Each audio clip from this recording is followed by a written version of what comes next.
नागलोकाचं ते चैतन्य, नागलोकांचा तो दरबार आणि सगळ्या इच्छाधारी नागांचं इथे सुखात जगणं एका क्षणात हिरावून घेतलं गेलं. भगवान शंकराचे लाडके भक्त नागराज आणि नागराणी अगदी शंकर प्रसन्न होईल अशाच रीतीने नागलोक चालवत होते. पण कोणास ठाऊक काय अवकृपा झाली आणि त्या दोघांचाही मृत्यू झाला.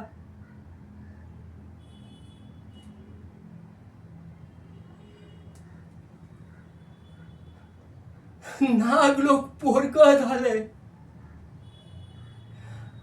आता समस्त नागलोकांनी कोणाकडे बघायचं,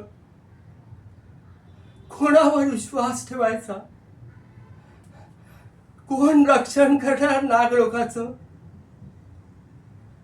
आणि कोण नागमणी परत आणून नागलोक वाचवणार.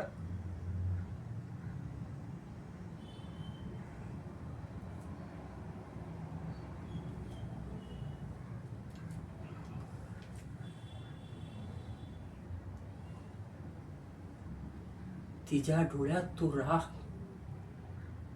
तो संताप आणि आई वडिलांच्या मृत्यूचं दुःख.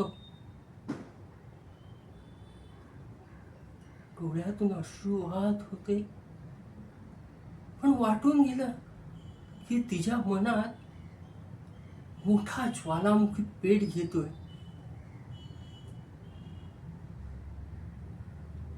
अमृता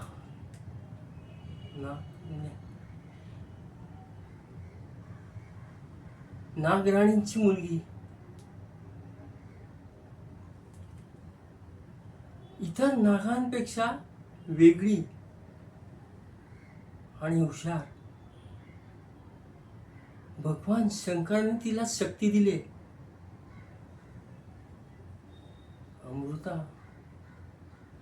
तूच या संकटाशी सामना करू शकतेस,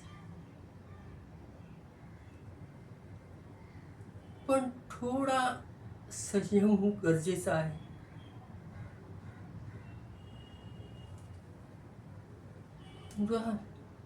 अमृता, तूच आता ह्या नागलोकाला वाचव.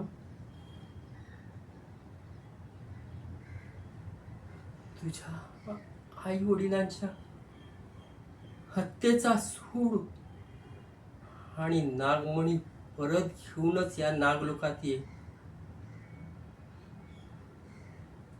भगवान शंकराची प्रार्थना कर, तपश्चर्या कर, त्यांना शरण जा. भगवान शंकरच तुला मार्ग दाखवतील.